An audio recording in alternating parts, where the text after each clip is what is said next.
अगर परशुराम को भगवान विष्णु का अवतार माना जाता है तो बताओ, कौन है वो इंसान जिसने उन्हें युद्ध में टक्कर दी और फिर हराया?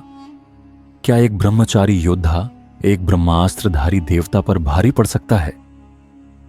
क्यों ये युद्ध खुद देवताओं ने भी रोका नहीं? और सबसे बड़ा सवाल, क्या यह युद्ध धर्म के लिए था या अहंकार के लिए? यह सिर्फ युद्ध नहीं था, यह था संकल्प और श्राप के टकराव का मैदान। देखिए पूरी कहानी, जो शायद आपको कभी किसी ने नहीं सुनाई। जब धरती का संतुलन बिगड़ता है तो युद्ध केवल तलवारों से नहीं लड़े जाते, वो लड़े जाते हैं आदर्शों से, शपथों से और आत्मबल से। यह कथा है उस क्षण की जब धर्म, संकल्प और अहंकार तीनों एक ही रणभूमि में आमने सामने खड़े हुए। एक तरफ थे परशुराम, भगवान विष्णु के छठे अवतार, जिन्हें समस्त क्षत्रियों का विनाशक कहा जाता है, और दूसरी ओर थे देवव्रत, जिन्हें संसार भीष्म पितामह के नाम से जानता है और जिन्होंने आजीवन ब्रह्मचर्य का व्रत लेकर पिता के प्रेम में राजगद्दी त्याग दी थी। लेकिन ये युद्ध किसी सिंहासन, किसी स्त्री या किसी स्वार्थ के लिए नहीं था।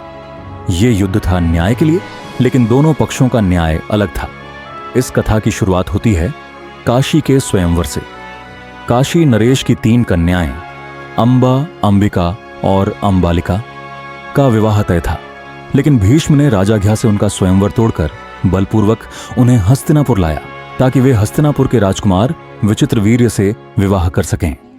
यहां से शुरू हुई उस एक नारी की व्यथा जिसने इतिहास को रक्त से लिखवाया। अंबा ने कहा, मैं पहले ही अपने हृदय से शाल्व को वर चुन चुकी हूं।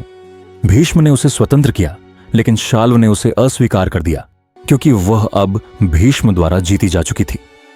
अब अंबा के पास केवल एक ही मार्ग था, प्रतिशोध, और प्रतिशोध का नाम था परशुराम। जब परशुराम को अंबा की पीड़ा और भीष्म का व्रत दोनों झात हुए तो उनका रक्त उबाल खा उठा।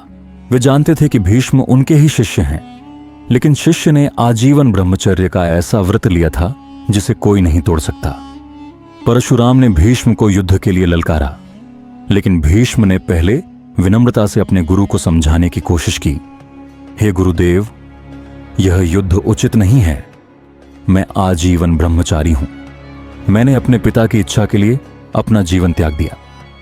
लेकिन अंबा का श्राप और परशुराम का क्रोध अब एक ज्वाला बन चुका था, और यहीं शुरू हुआ इतिहास का सबसे अद्भुत गुरु शिष्य युद्ध, जहां पृथ्वी कांपी, देवता मौन हो गए और समय स्वयं ठहर गया। रणभूमि कुरुक्षेत्र की नहीं थी, लेकिन उसके समान थी।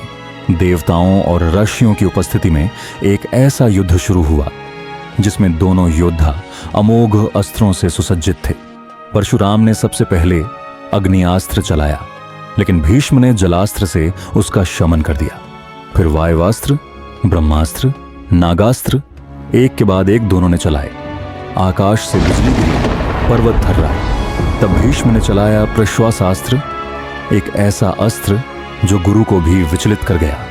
परशुराम बोले, देवव्रत, तुमने युद्ध की मर्यादा निभाई है, लेकिन अब मैं ब्रह्मास्त्र छोड़ूंगा। भीष्म ने उत्तर दिया, गुरुदेव, अगर आप ब्रह्मास्त्र छोड़ेंगे तो मुझे भी छोड़ना पड़ेगा। यह युद्ध ब्रह्मांड का विनाश कर देगा।